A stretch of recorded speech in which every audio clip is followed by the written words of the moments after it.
G'day, welcome to the show. I'm Osher. This is Better Than Yesterday, making it better each and every episode since 2013. I am a podcaster, I'm an author, I'm a television presenter, I'm a crew cut haver, I'm a hand physiotherapist going to the hand physiotherapist today. I had a fall and I dumped something. Hand physiotherapists, they're like your regular physiotherapists, but the treadmills are smaller. I'm really loving I'm leaning right into the dad jokes, man. It's good. Like, you've got to play for the groans, man. You really got to play for the groans. That's the key to success, I think, with this sort of stuff. If you want to get involved with the show, the mailing list is in the show notes. There's live gigs you can come check out. All the details there are in the show notes. It'd be great to see you there. Episode today is with Catherine Martin. Now, why? Well, I talk a lot here on this show about creativity.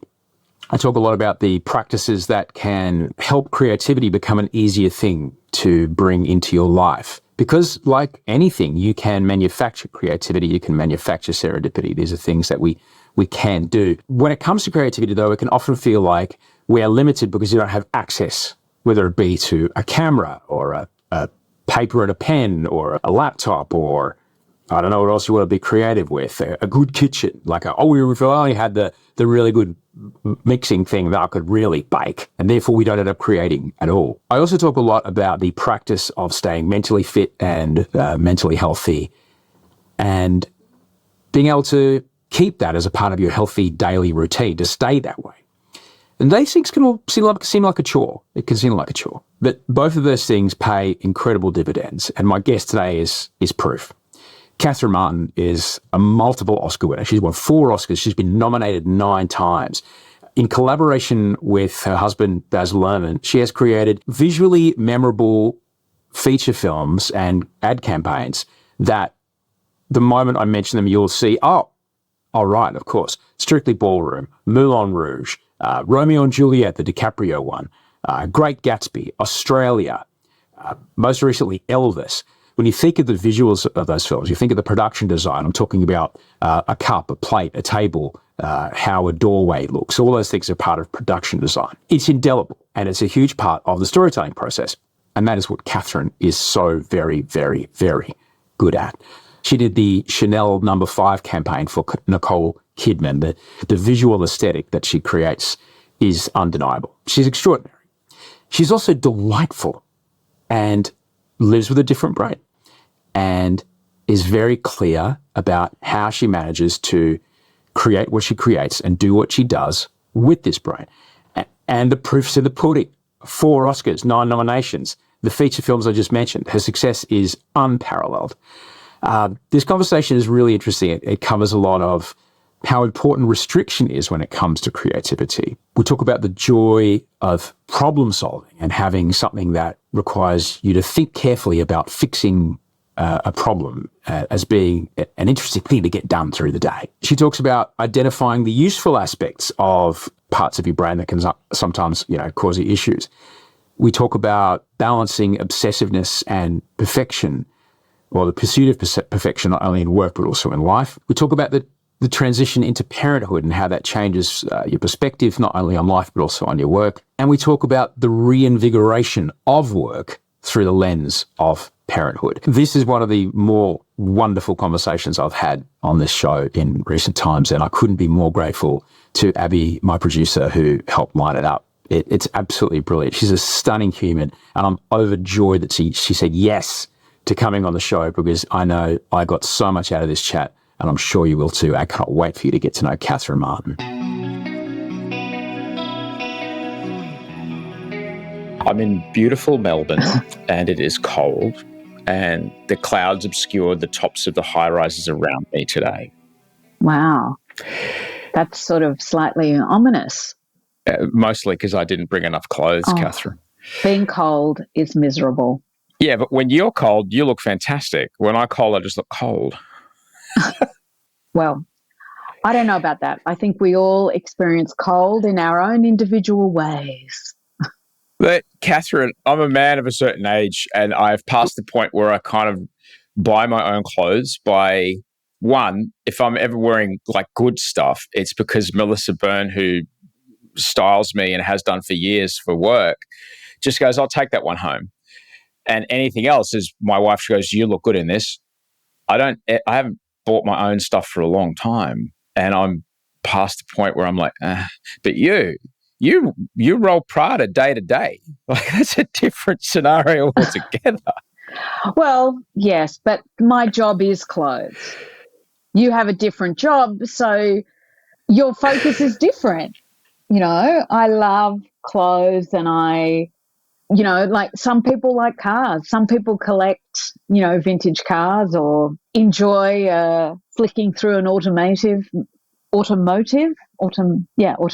magazine and checking out what's for sale. And I like looking at fashion parades. I do too. I just don't trust myself to buy the good stuff. I just know there's people who are better than me at doing it. I can buy myself terrible clothes and they never look good. And I must be honest, and full credit to Melissa, everything I know really about how colors work together and about detail of a suit or a line or any tailoring, I learned from Melissa because we've built, 60 suits together or more by now. And she's the reason that I became truly aware of the impact of your work over the time of working with her. And one of the things that is obvious for anybody that sees your work is the extraordinary level of detail in every frame. And these are the things you could do when you have budget. I would like to know, I guess, when you first started, when you were on your, Singer or FAF, or I don't know what particular kind of machine it was, what was the gap between what you could achieve under your own steam and what you wished it could have been? Look, I think that budget can never be an excuse for not helping to tell the story through whatever means you have. Baz has often said to me, you can make Titanic for $500 million and you can make it for $50 on your phone. So for me, the approach has always been about trying, by using clothes, costumes, or the environment or props, to try and help tell the story. And often having fewer resources kind of can make you more resourceful. But I think that whatever budget you're working at, you're always trying to push it to the limit. So on Strictly Ballroom, I didn't have a big budget at all, or at drama school, I didn't have a big budget. But you try and find a process, a way of interpreting the director's vision and what the actors want to communicate within the scope of what you have at your disposal. But I think you may have a small budget, but the ideas never have to be small.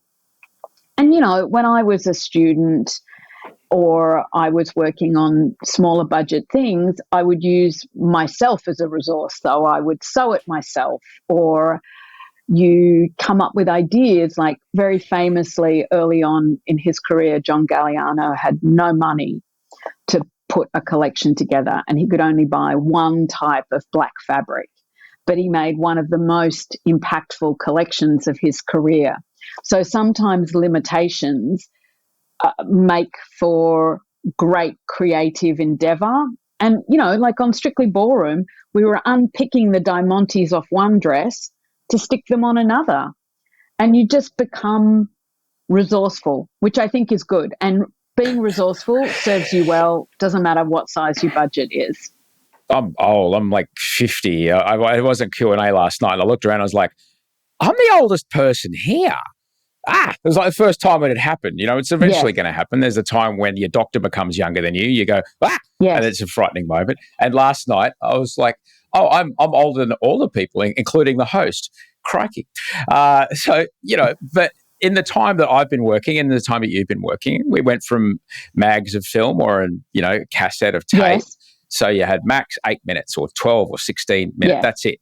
Or, I've got 7 frames. This is it. I'm going to shoot 7 frames. Now I can hit go and just roll 8K for hours. Yeah. That doesn't necessarily make it a good idea. When you are now faced with, well, I can get 17 on-hand ateliers to bead all these gowns, do you put restrictions on yourself to try to keep that kind of resourcefulness popping up in your work? I think that the one thing that always contains you is time. Time is a great leveler because that's something that you can never create. And so invariably in any endeavor which has a time limit, like anyone can be a genius if you have as much money and time as, that you could just keep stretching that forever. But one of the resources that you get less and less of as you get older and older is time.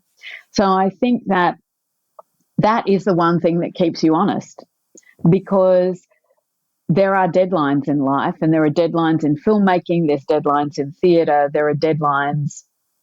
I live in a practical industry where at some point someone's going to push a button and they're going to turn camera and something has to be in front of it. And I think that is what endlessly keeps you resourceful.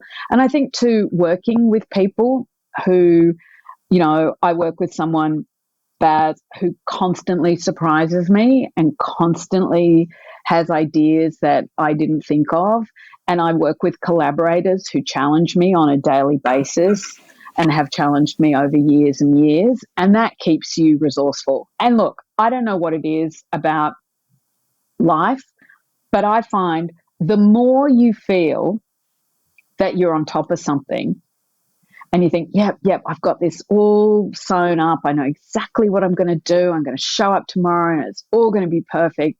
And invariably, it's in those cocky moments where you go for a bit of a tumble, and that keeps you honest too.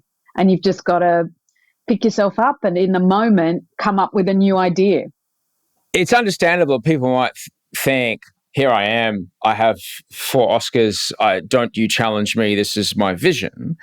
What do you get out of working with people and, training the people that you work with that it's okay to question you? What do you get out of that? Well, I think that it's really hard for one individual to see something in 360 degrees. There'll always be a blind spot.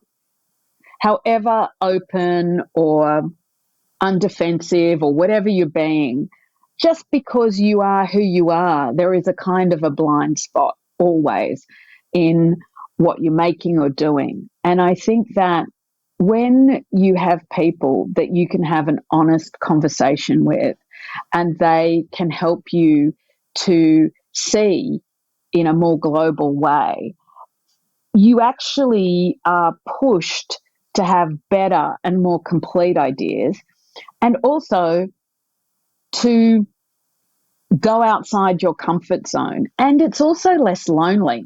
I mean, being in conversation, it's a much happier place to be because you're not alone. And that's one of the things I really enjoy about the theatre and about filmmaking, about my work, is that it's not just about me.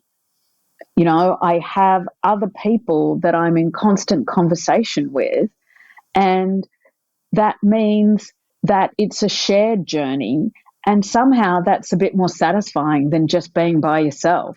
I couldn't agree with you more. We're a herd animal. We're a pack animal. And to not lighten anything, but I've been, speaking with mates who work in policy in the Middle East, and one of the things they keep coming back to is like the true way to achieve anything with someone that you disagree with is to build something together. It's a great way to bond with another person is to create something together. And there's a great joy in that. I firmly believe that as humans, we're hardwired to pursue that group problem solving in service of the good of both of you, because that's what keeps us alive. Totally. And to me, group problem solving is just so miraculous. It's the true magic of being human. What do you call it when you turn, lead into gold? Alchemy. I just think it's incredible how through conversation and sitting around in a room, I can go in with an intractable opinion or something I imagine is intractable into a workshopping session or a discussion. And it never ceases to amaze me how words and collaborating with another person and listening to them can convince me of completely the opposite thing that I came in with. And I think that that is miraculous, and how through conversation you can actually turn something totally ephemeral, whether it's a script or a story or an idea of an actor or the storytelling vision of a director or whatever, which is just words and air, and it can actually become something real, which to me, I just find just so profoundly magical, I can't even speak.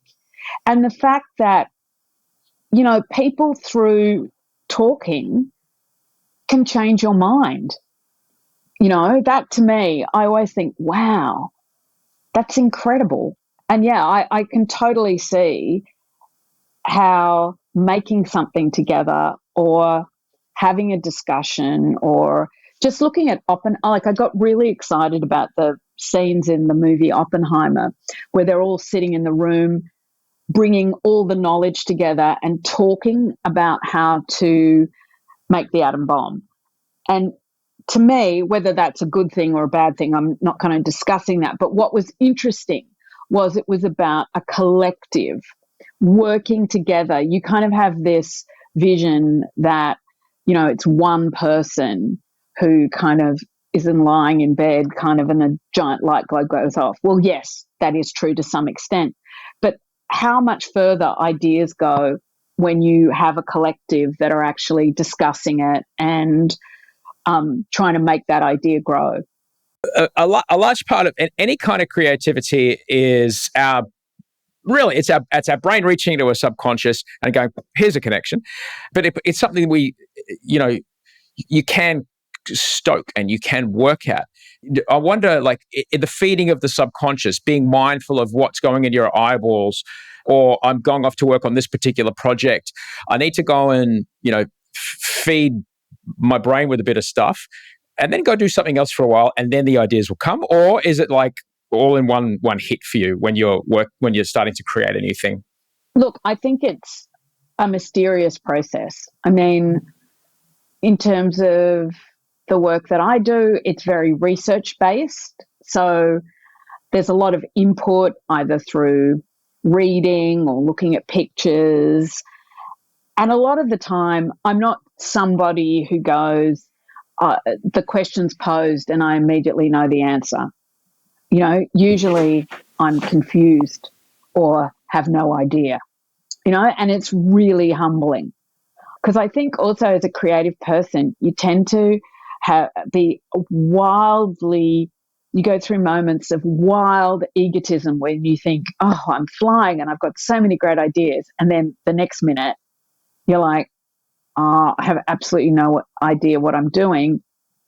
And I have no idea how to get to where I need to go. So you wildly swing from those two things. And it's probably the tension between the two that keeps you honest. And as I get older, I've just learnt that you have to quiet those voices and kind of do the boring things, which is read the book, write a list, look at the pictures. That there is no, magical moment. It's just work, and you just have to go through the process. And sometimes the process is enormously satisfying, and sometimes it's less satisfying. But ultimately, if you're consistent, however dull that sounds, if you're consistent, eventually you will have some revelations. You will wake up at 3:00 in the morning and go, oh, now I know what I should do, because you've primed yourself. A number of years ago, I learned transcendental meditation, which I try and do. I'm in a very bad period at the moment of not meditating as I should. But one of the things that always struck me is I think that the Maharishi said, when meditating, people say, oh, that was a good meditation or that was a bad meditation or whatever. But then when they put all the electrodes on your brain, people report that they're having, a transcendental moment, and other people report that their toe was just itching, but actually their brainwaves change in exactly the same way. And I think the Maharishi said, if you can jump in the ocean or you can step in a puddle and you still get wet, right? So I think it's sort of similar with creativity, is that a lot of it, right, is quite practice-based. It's quite skills-based. It's going through the process and having faith that the process will deliver you to a place you hadn't imagined before. But that's hard sometimes because you'd like it to be just easier or less boring or, do you think that the brain you got when you got born is part of the reason why, when you combine that brain with that process, the career that you've had is what the career you've had? Look, that's a huge question, but in our family, there's a lot of obsessive compulsive disorder, some diagnosed and some undiagnosed, like myself. And I notice absolutely that my obsessive eye, it's actually quite physical sometimes when I'm looking at a set and I'm scanning it. I actually feel if there's something out of place or there's something wrong, it is a physical problem. It makes me feel physically uncomfortable and I cannot rest until I change it. But that also means that you can unhealthily obsess about detail that really is irrelevant to the bigger picture. So you have to learn to balance those two things. I'll be hugely irritating because I'll be having a discussion with Baz about something really important, but there'll be a light globe behind him that isn't working or whatever. And all I can think about, I can't even hear what this poor person is trying to tell me because I can see that thing. So I know now that I have to switch off my brain sometimes and go, no, I've got to not look, just don't look at, that's not important. But I'm absolutely sure that being obsessive and hyper-focused is really good when you're trying to get something, you're trying to be really perfect and precise. That's really helpful. And yeah, is it frustrating that you're not perfect all the time? Of course it is. But I think that's one of the lessons having children taught me, is that I wanted this immaculate, perfect existence. But when you invite these people into your life who have a completely different way of seeing the world and really don't think of you're not the center of the universe anymore, they are, it kind of just loosens you up a bit in terms of all of your expectations about how visually perfect the world needs to be. For someone who sees a set and gets physically uncomfortable if something isn't exactly square or a bit off kilter, to live with toddlers, that would have been a challenge. It's a challenge. I am still known by my children. They use a slur. They call me the Christmas Nazi because, I couldn't have, I have to be in charge of Christmas. It doesn't matter that it's the children's time of year. The decorations have to be perfect. And it's become, there's a lot of humor around that in our family, that it's the one time of year when I become completely demented and I'm unable to be tamed, because Christmas goes my way in terms of decorations, or it's the highway. When the kids were little, I'm kind of interested in that transition from, because it happened for me in a different way. You mentioned that, the center of the universe feeling when kids come along, and the appreciation of, oh, it doesn't matter what my clock says anymore. this is the way it is, because this young person has no sense of impulse control, none at all. They don't. Yeah. Was that a difficult thing for you to come to grips with, or was it? I mean, they're lucky they're cute. Yes. Because they're all chubby and squishy, and it was one of those. I really wanted to become a parent. I really wanted to have children, and the journey was slightly complicated to get there. And so I was really grateful to have them. So basically my whole world then just revolved really around my children and work. So that was, they were the two polemics. And what was interesting about the kids is that they reinvigorated my love of work, because I remember being on the weekend and you just go like, oh my gosh, everything is out of my control. No one cares what I think. And this is a free-for-all, right? And then you would go to work on Monday morning and you'd go, oh my God, people actually care what I think and actually engage in a meaningful way and want things to go in an organized and smooth fashion. And it's not just struggling to get shoes on 2 children under 3 and just going, there's got to be an easier way to get shoes on. You know what I mean? Like, you're just like, how hard can this be? Like, I've done some hard things, but this is getting to be overwhelming.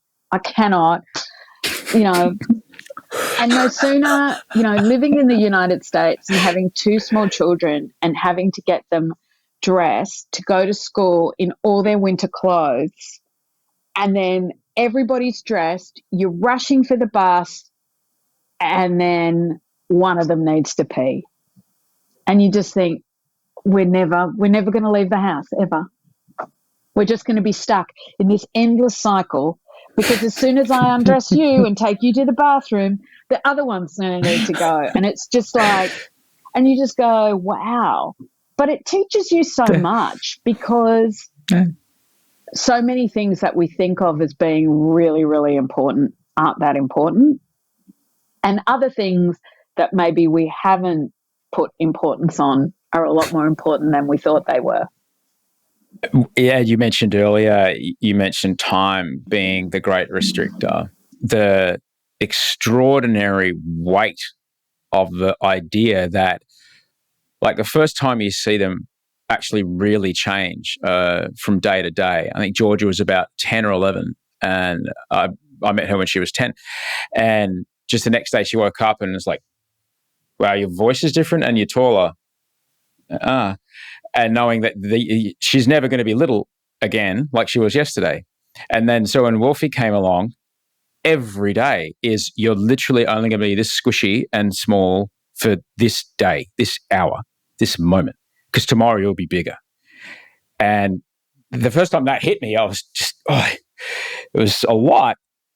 But it's the thing that, honestly, and I'm sure it's the same with you, it's the thing that, I've had 3 hip replacements. I'm old, man. Dad, come and do it on the floor with me. Yep. That's the thing that gets me down there. Yeah. Because it's time. And also, as you get older, you don't feel older in yourself, or one doesn't feel older in themselves. When 93-year-olds say, oh, I feel 25, but I'm 90. I'm 58, and I go, wow, I don't feel 58. I don't behave like I'm 58. I don't want to be 58. I want to be me, and I want to be active in the world, and I want to get down on the ground, and I want to have experiences, and I want to have new ideas, and I want to experience things in different ways, and I want to get to know my children in different ways, because mine are old now. And that just happened so fast. And it's such a cliche, but it was exactly as you describe. It was you're now 18 and 20, and it just doesn't seem to be possible. Yeah. And then you go through. Georgia's now 19, and she's this crazy. Tall. Yeah. Yeah. It's crazy. And you just think, how is this possible? How did I get here? Why are they, what, and all the experiences are different.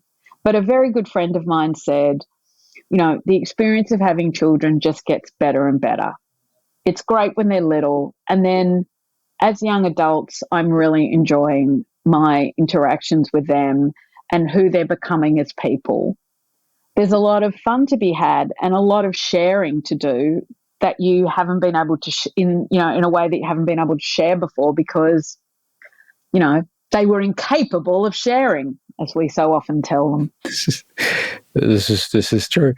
I've heard you speak about your own mum and your grandma and the idea that speaking about one's headspace and speaking about one's physical health and mental health was a very normal thing in your home. Was that the same with your kids? Oh, absolutely. Because look, I lived with a mother who had a number of schizophrenic episodes, and in the old days we used to call it manic depression. I think it's called bipolar now.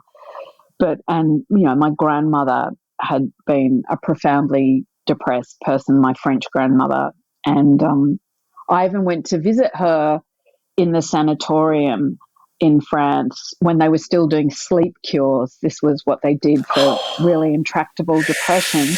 They'd just put you to sleep forever. And I remember saying, my mother, I don't really understand why we're going to visit her because she's asleep, so she doesn't know I've come. And my mother said, you just have to visit people regardless of whether they know, because you know that you visited them.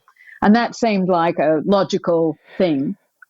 But yes, we've always talked about mental health.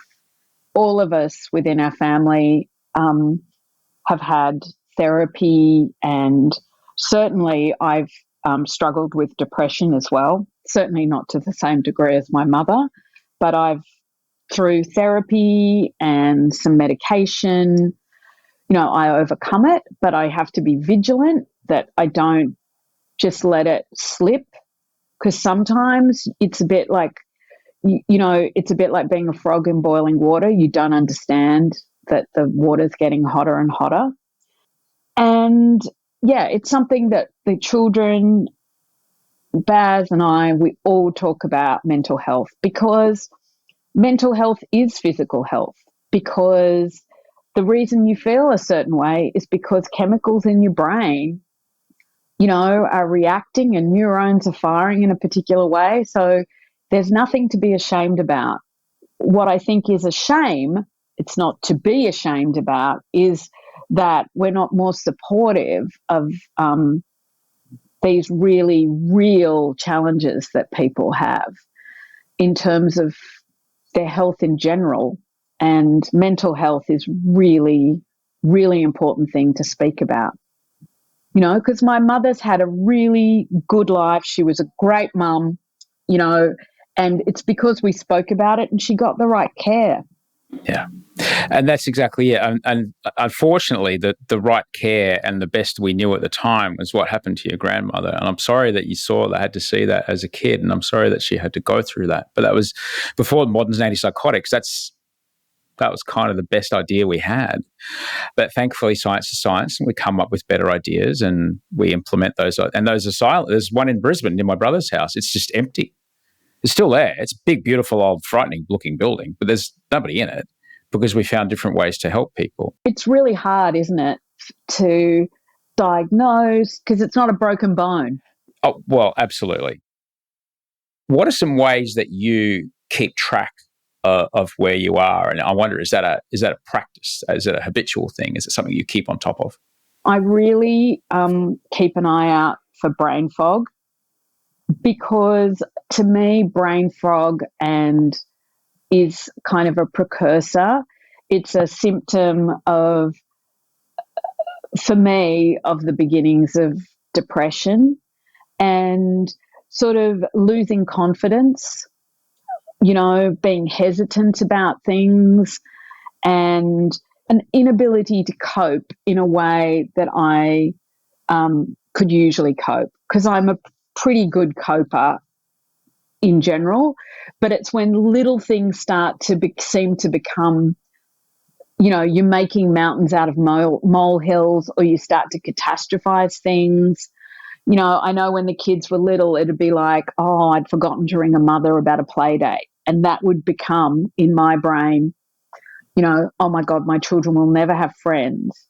I've sentenced them to a friendless existence because of my lack of, I forgot something, and somehow this created this ongoing terrible thing, which was total fiction, but that's the kind of ideas you have in your head. And I think you just got to, I have a word for it. I call it mental hygiene. And it's like checking in with yourself that you're in a good place, and making sure, because I think so many people, men and women, but I think mothers a lot of the time really prioritize other people's well-being. But it's like being in their plane. You've got to put the air mask on yourself before you start helping other people. But that's a really hard lesson to learn, and I'm still learning how to do it. What you forget is it's irresponsible not to take care of yourself, right? You think that you're somehow being selfless, but you're actually putting the burden of your own mental health and your self-care on other people. And I always think to myself how grateful I am that my parents have always actively looked after their own physical and mental health, which means that you're not always thinking, is dad going to keel over because of blah, blah, blah? You know that he's already gone to do all of those checks, So if it happens, you have no guilt as a child because you know that they have actively taking care of themselves. So I think too, as a parent, there is a certain amount of responsibility that you have to actually actively take care of yourself. And sometimes I reframe it like that for myself because it's probably just as unhealthy, but it feels like I'm doing good by looking after myself. If things aren't starting to go too well, what are some steps that you need to take, ranging from, if I just do this for a few days, I'll be fine, or looks like I need a couple of weeks of this or that?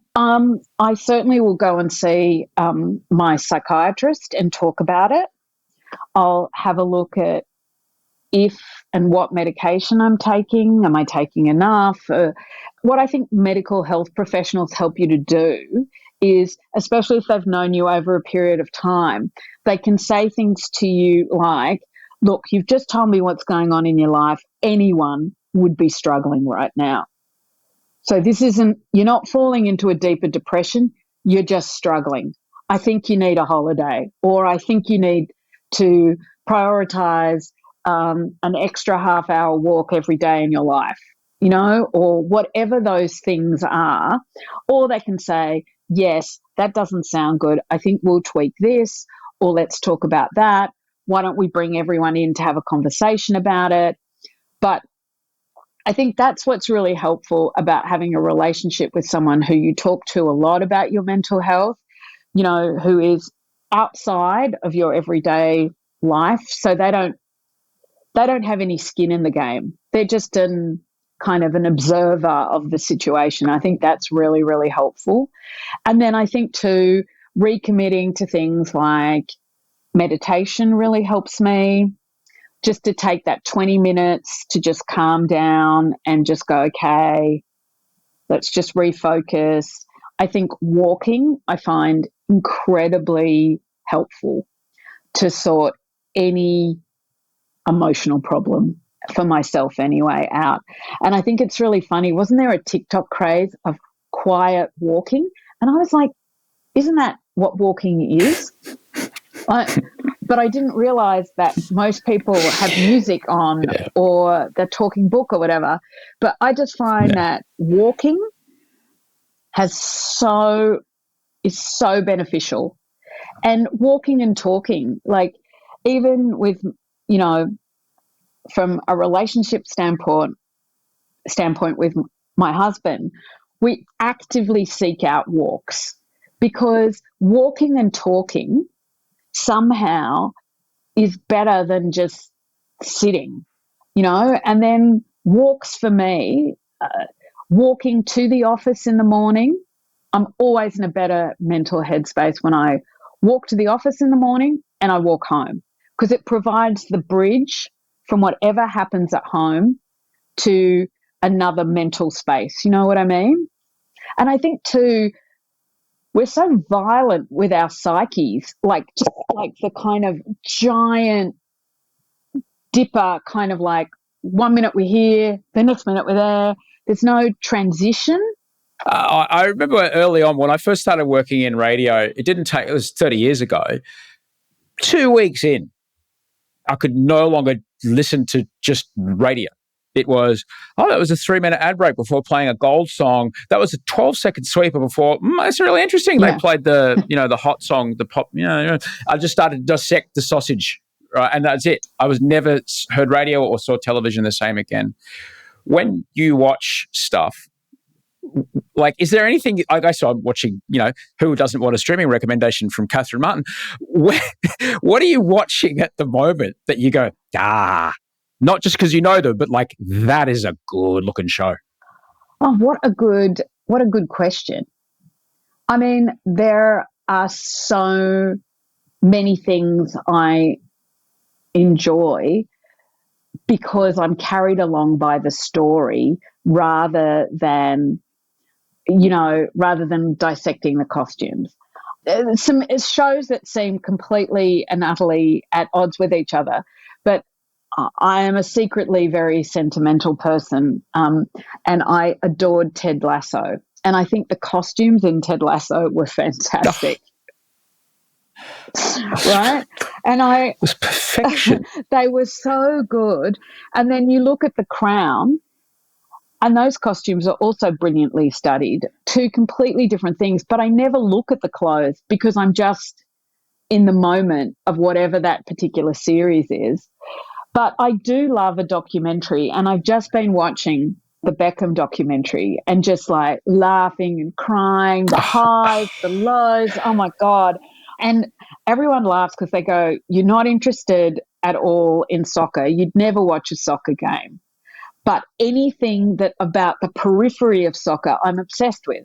So I've watched Ted Lasso, I've watched Welcome to Wrexham, the Beckham documentary, and I think it's because it's everything around the soccer that reminds me of the theatre, and how they get the kit and they set up the kits and all the socks and all of that. And I kind of love that because that's what we do every day in everyone's trailer on a movie set. That's what you do in the theatre, and you set up their kit, and then it's like the chorus dressing room is like the backstage in soccer. But yeah.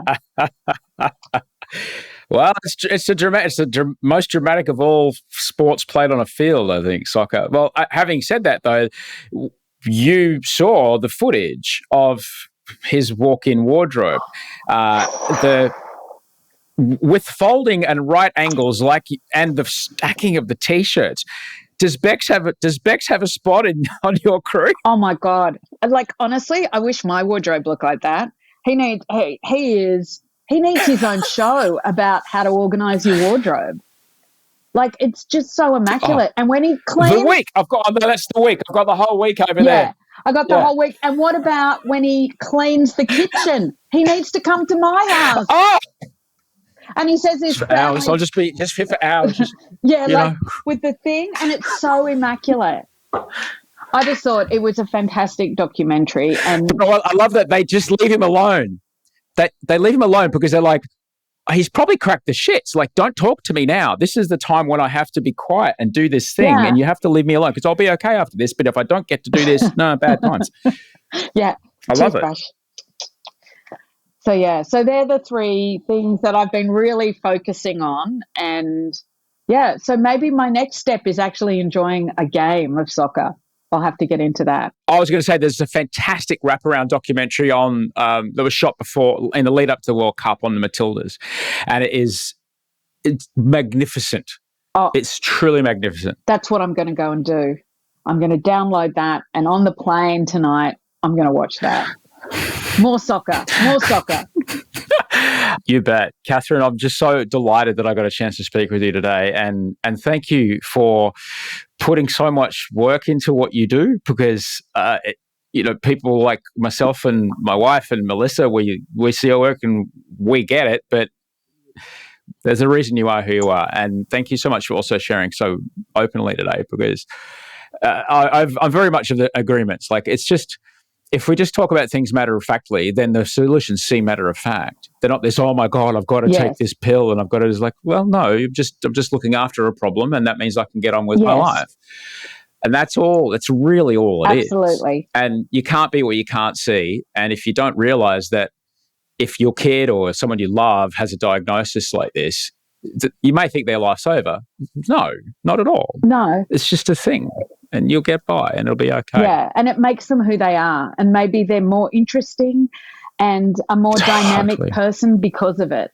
And, some people have blue eyes, some people have green eyes, some people have big feet, some people have little feet. Some people have obsessive compulsive disorder. Some people have depression. But it all feeds, do you know what I mean, into a great human tapestry. And we would not be who we are without it. You're the best.